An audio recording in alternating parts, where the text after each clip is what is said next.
Hello, and thanks for joining us on the Creative Lunch Hour in partnership with Glug Events. My name is Ben Mottershead, and today I'm joined by TV presenter and comic book lover, Ortis Deley.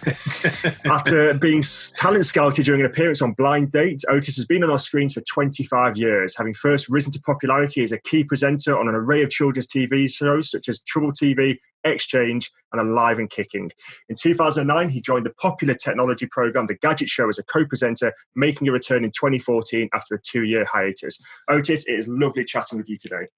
Oh, thanks for having me, man. It's always odd, these kind of setups for me, because I have spent most of those 25 years interviewing other people. Yeah. So to be on the other side of the microphone, as it were, is nice, but it's not the most comfortable. I can imagine it must be quite polarizing to actually kind of be put in that position.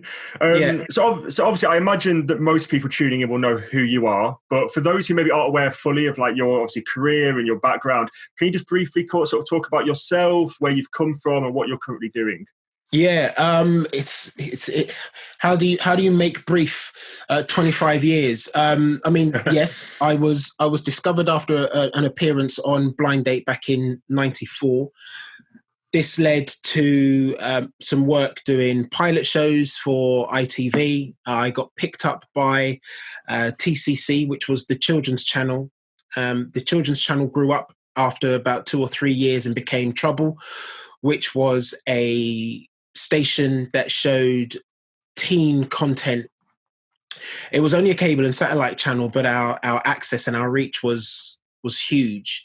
And I got to do an absolute shed load of different things for that station, and met I met a lot of artists, actors, and creatives who are now big names in the game and household names, if you will.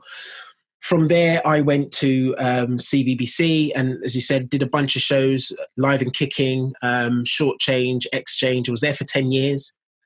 I actually left twice. I rather naively in 2003 said, okay, I think I've done enough children's presenting now. It's time for me to move on. Having absolutely no idea what it took to make that leap. It's not a step. It felt like it should be a step for me, having been in presenting for just over 10 years, almost 10 years at that point. I thought it would just be a step, a few meetings, and then I'd get a show on, grown-up television. Yeah. How wrong was I? There's so much more to making a move into a different genre, if you will, than just going to interviews. Well, while we're actually on that topic, I did have a question, which is, obviously, as a millennial myself, I definitely know you best from the shows like Exchange, Live and Kicking, etc. But as you were sort of alluding to then, as your career moved away from children's TV and as you wanted to take that, natural progression to more adult-orientated shows, was that, you've already said it was quite difficult to get into that, but when you actually managed to take that step, was it a very strange change in dynamics? Or did you kind of, as you got older, did your kind of attitude towards presenting change with it? I'd like to think that my attitude to doing the job hasn't changed. I get up in the morning, I'm excited about the work I'm going to do, and 97% of the Ortis that you see on your screens is me. There's no acting or anything like that. There's no pretense. It's as honest as I can make it.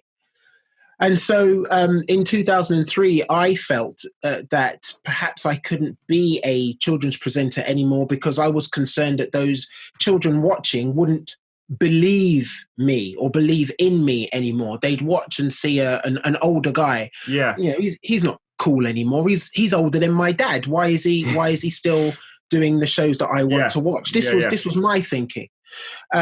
I wasn't bored with children's TV. I mean, there's a variety of experience and lots of different shows to work on. And so I just felt it was time to move on.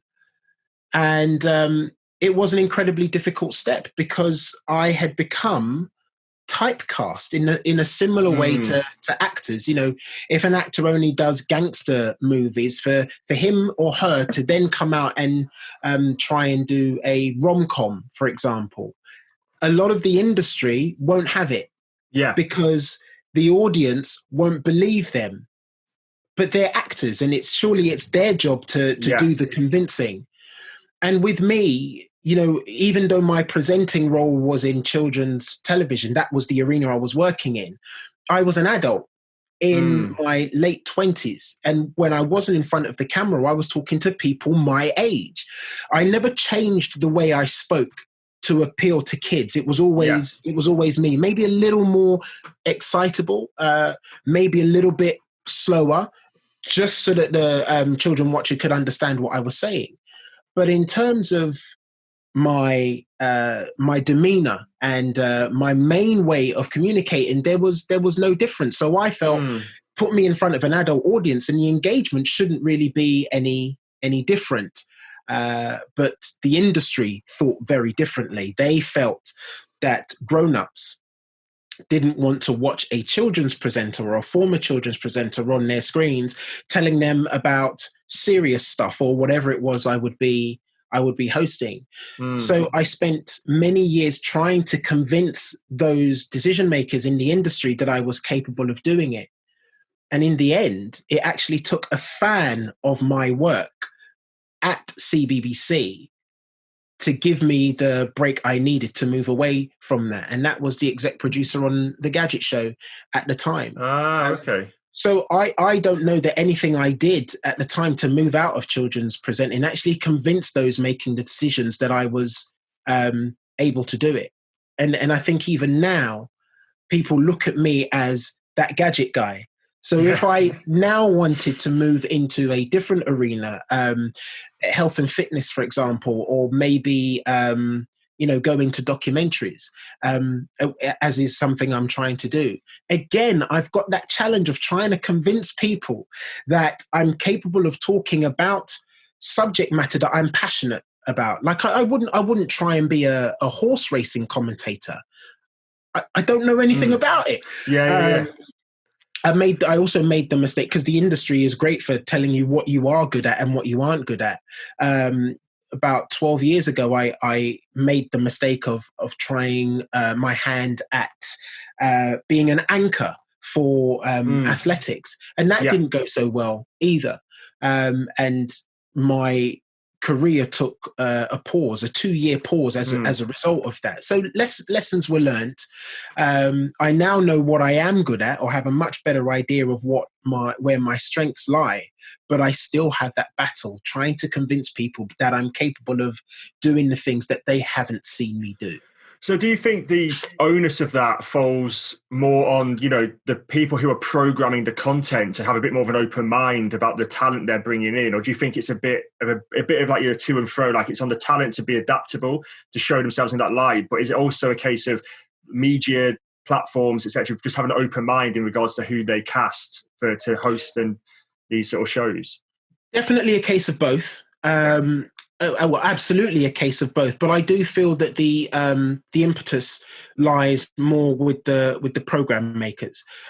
It's almost, I almost feel that the audience are viewed as sheep, and they will like what they are told to like. Yeah.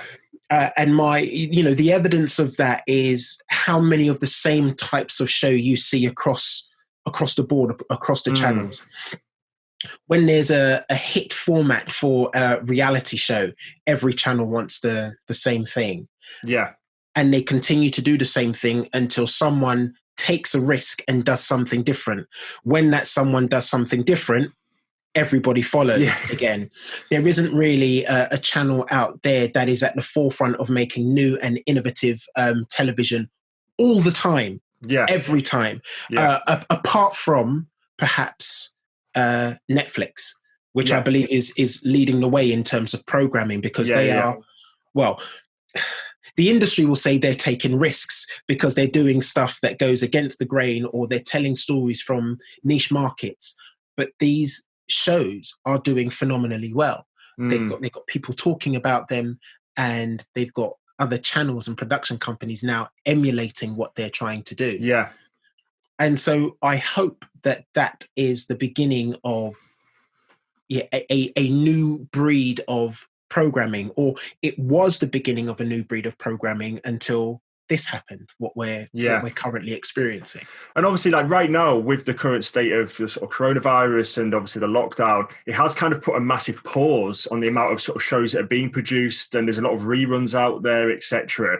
Do you think this is a sustainable model? I mean, obviously, let's say we're in lockdown for another 2 to 3 months. Hopefully not, touch wood. But is that sustainable for networks? Absolutely not. No, it's not.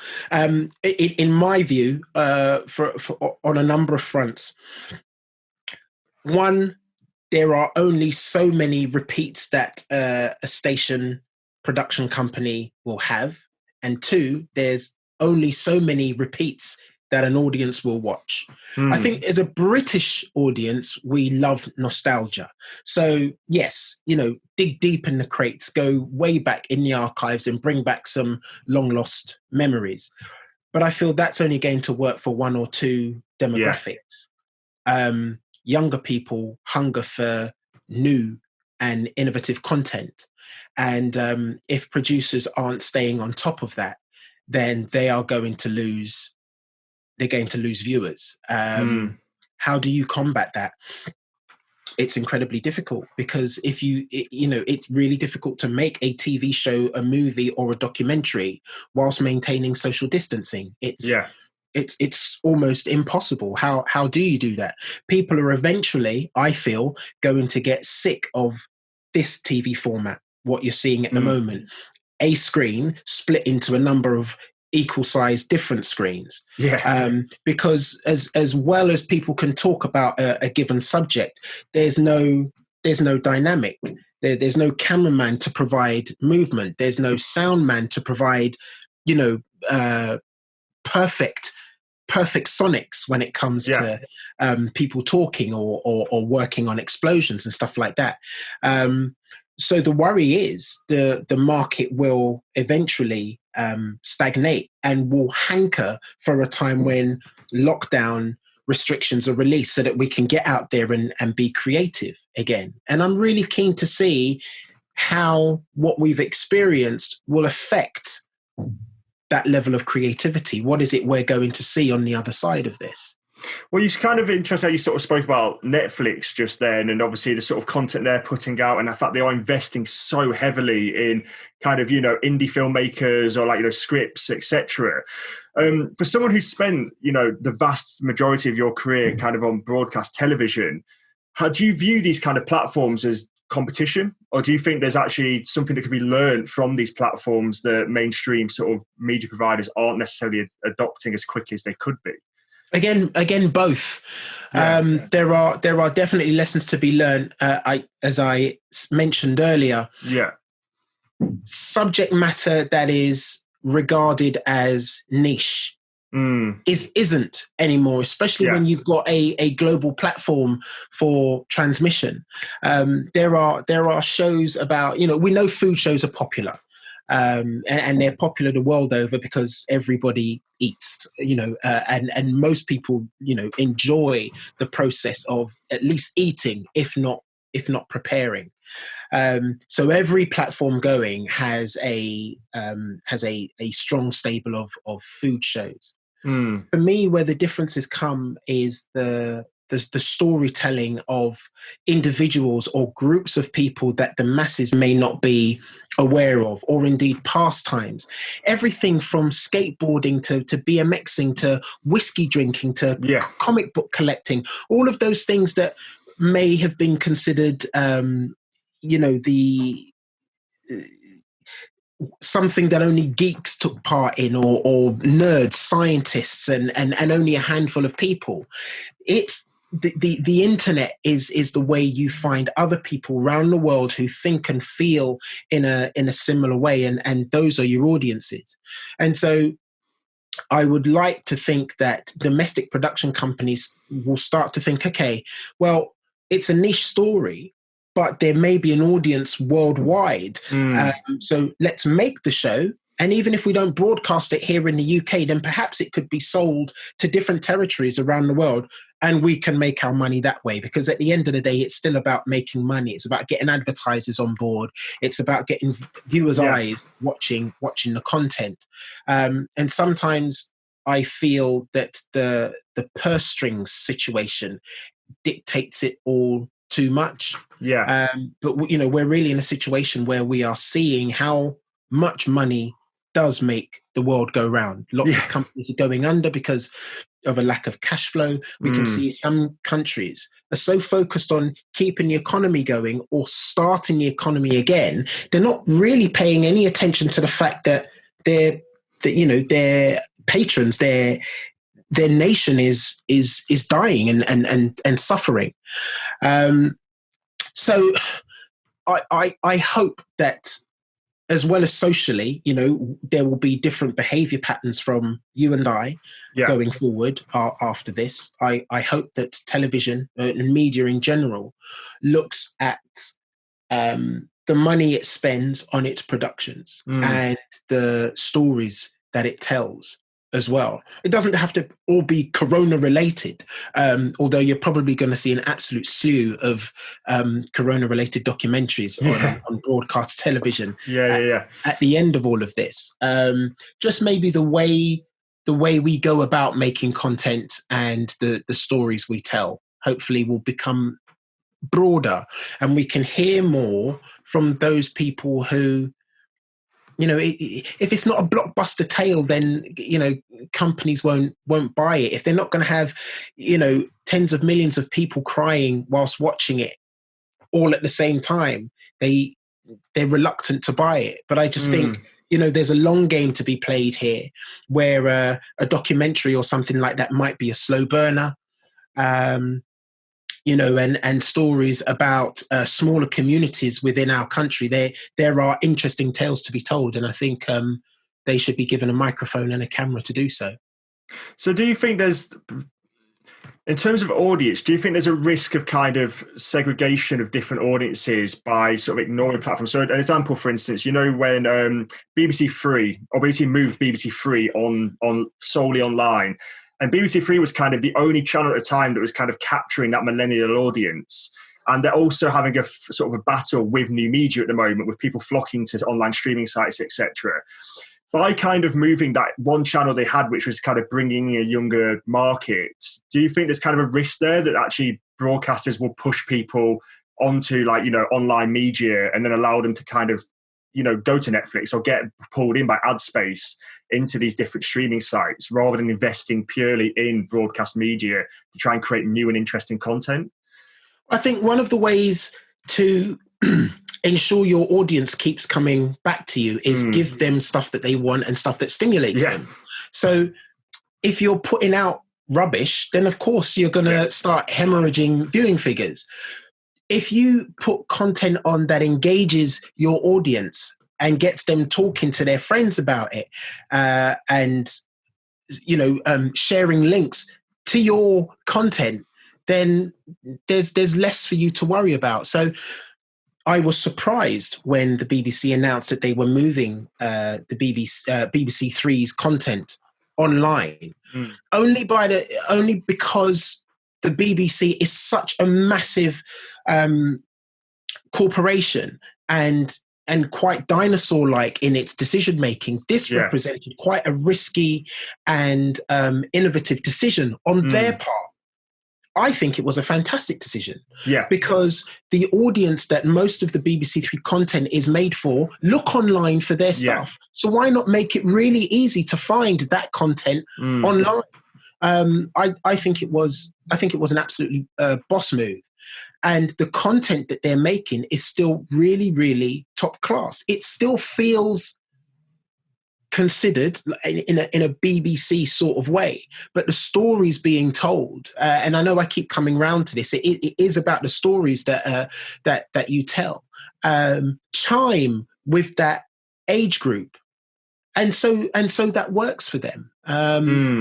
I know there's a question of advertising and stuff like that, and I don't know the full ins and outs of how an organization generates income through advertising or something like that. But I think at the bottom line is, when you launch a station, you want it to be successful. And one of the main ways of measuring success is how many people are watching, how many views you get, whether people are talking about it. Is it getting column inches, the right type of column inches in the press? And is what you're doing starting new trends on other channels and with other broadcasters? The talent that you're using, are they then being poached to do stuff outside of the gigs that you've been given them? There are various ways of measuring success. And from my side of things, talking to commissioners who have worked at BBC Three, and working with directors and producers who have done stuff for BBC Three, it's a great breeding ground for producing talent, both behind the camera and on screen. So I think what they're doing is working. So we've heard that you actually have a production company yourself alongside your presenting career. So with that in mind, with this idea of producers and directors working in tandem, or like companies outsourcing talent and creating formats, is there any kind of new or upcoming formats that you'd particularly like to explore that you would see value in actually progressing towards? I'm still very much an old school, entity, if you will. And so in terms of new and innovative and creative ideas, I'm kind of like willing to leave that to the younger generations to take care of, to master and to keep going. What I personally would like to get my teeth round is documentary making, shining a light on some of those things again I highlighted earlier. People who are helping to keep the wheels of community going.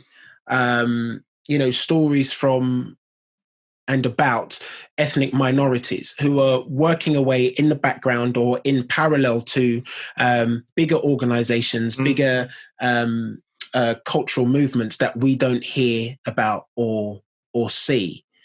The difficulty in that with me is it's never too late, but at my stage in life, there are so many other things that are important that need to be maintained. Yeah. I don't always have the time or the energy to put into the projects that I want to get off the ground. And I mean, that's my issue. I'm not making excuses. If it doesn't happen and it's as a result of that, I can sleep at night because I know I have divvied my time up in a way that makes sense to me. So those sort of documentary ideas are ones that I want to push forward. Experiences in certain under certain life conditions, and who knows, after the events of what we're experiencing, the market may be more open to stories like that moving forward. We'll see. Unlike other people, and I won't say so many other people, because looking at social media, you only ever see the shiny side of people's lives. Yeah. I don't seem to have more time on my hands. Lots of people are like, I'm in lockdown and I've got so much time on my hands. I'm going to start this. I'm going to do that. I'm going to, develop this, and I'm going to launch that. And I'm like, where are these people finding the time? Yeah, I'm like that. To do this? And I'm like, oh yeah, 2 kids, trying to keep a partner happy, and there are so many things to sort of keep going. All I want to do is catch up on my box sets, and I haven't made a dent. I haven't made a dent in those yet.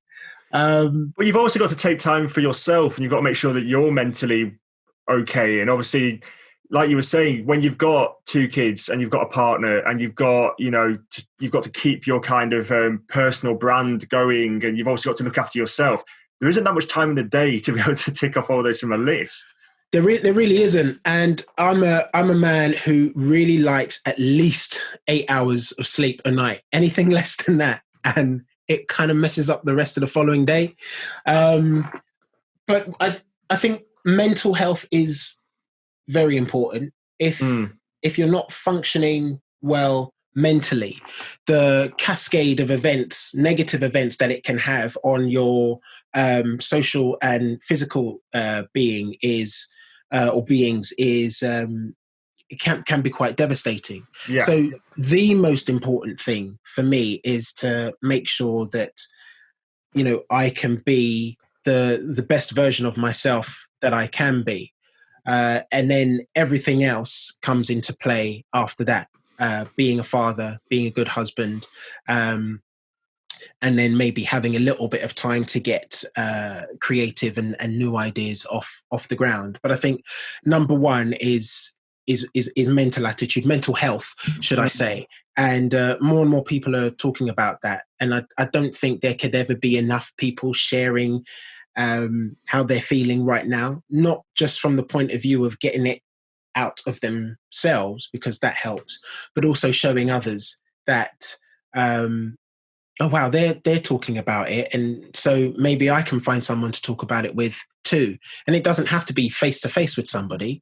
It can be just putting it out there. With the way social media is currently, you put it out there, there's going to be someone at the other end who relates to it and will hopefully reach out back to you and either echo how you're feeling, say to you it's okay, or, you know, say keep going.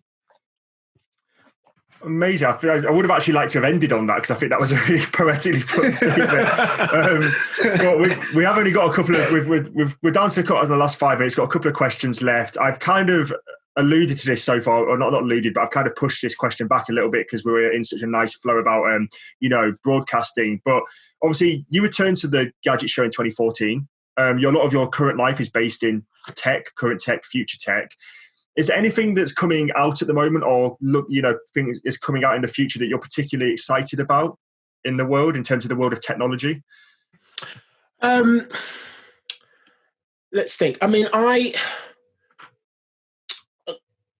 probably love smart home tech more than other areas currently. I think a lot of technology is, I wouldn't say it's on pause or on the back burner, because I think if you look at one area of industry, then it's tech firms that are doing very well. Generally speaking, of course, there are lots of startups that are struggling at the moment, companies that haven't been going for too long, or whose direction was going very well until coronavirus hit. So I don't know how much innovation we'll see in terms of the commercial side of things over the coming months, but I like the idea of my house thinking more and more for itself. And me having to do less to get the lights turned on, the contents of my fridge freezer replenished, the right TV show according to my tastes put on as soon as I walk into a room, ways of AI detecting mood and changing lighting and visual content to go with that. And, you know, and ways that basic stuff is being innovated as well. This whole thing now, I'm trying to look around for it. I was given these recently, which are they're the Galaxy Buds Plus. Oh yeah. And over years, we've been looking at companies make headphones smaller and smaller and smaller, and the smaller they get, the looser they are. But now you've got ones that fit in the ear properly and they block out sound very well. But blocking out sound isn't necessarily a good thing if you're exercising. For example, if you're cycling, I've always thought it would be great to cycle to music, but then of course you don't have the awareness of what's going on around you sonically. Because that's where you've got the bone shock. Do you know the bone shock headphones that actually they send vibrations through your jaw and through your bone structure, which allow you to hear music but have full peripheral kind of sound awareness. Right, which is really, really interesting. Okay, so these now have, the technology can be shrunk enough now for those to have microphones in them that allow for ambient sound to come in. Oh, amazing. And what these do really well is the music experience isn't affected. It still feels like you're closed in. But as soon as those microphones detect an external sound, you can hear that as well. It's quite an odd sensation. It's an artificial version of the sound, of the real sound, but nonetheless it gets through and it works. So it's the way everyday technology is being tweaked just a little bit more to make it more to make it easier to integrate into your normal life. I'm looking forward to seeing how much further that goes. And then there's all sorts of conversations about how we are actually going to integrate technology with our physical selves. There's lots of talk about wearable tech. So I have a Levi jacket that has a sort of a physical smart tab in the sleeve. There is conductible weaving in that part of the sleeve that allows me to tap, swipe, press and hold in order for it to do different things with my phone. Take photographs, skip sound, start a phone call, that kind of thing. And it won't be long until you've got conductive threading throughout your entire clothes that allow you to do that. You want to make a phone call, you can tap above your chest plate, rather like they did in Star Trek, but there won't actually be a physical object there. So I'm excited to see how much more technology is woven into the stuff we wear. And there are already stories that have been around for a few years of people inserting chips in their wrists, so that RFID chips, so that they can pay for stuff, so that they can be located. Lots of people are really, really scared about that. As is the case with most new technologies, you can use them for good or you can use them for evil. If you're going to engage yourself in new technology, try and do it from an informed position. Don't just run into it because it looks or sounds cool, because there may very well be repercussions afterwards. But it's all quite exciting. Amazing. Well, with that question, we have actually come to the end of the Q&A. Did you just want to quickly tell people what you're going to be up to after lockdown? Have you got any plans at the moment? After lockdown, I wish I knew. I honestly don't know. So the Gadget Show currently is on pause, but what we are doing are weekly news updates and home reviews, which are going on to the Gadget Show's YouTube channel. So that is going to see a lot more activity over the coming weeks. I also co-run an account on Instagram called Glassmates, Glassmates UK. Me and a bunch of friends, we drink and we talk about what's in our glass in order that we can educate ourselves and others to not just go for the standard bottles. Apparently, I'm holding a cocktail making session this Friday night on the Glassmates account. So that kind of stuff is keeping me occupied. And my wife, as I say, she has launched an Instagram account called Q, Fee and Me, which is just giving ideas on how to keep your kids occupied, to stop them tearing strips out of each other, and perhaps as a parent you're tearing strips out of them. And so we're just trying to keep busy.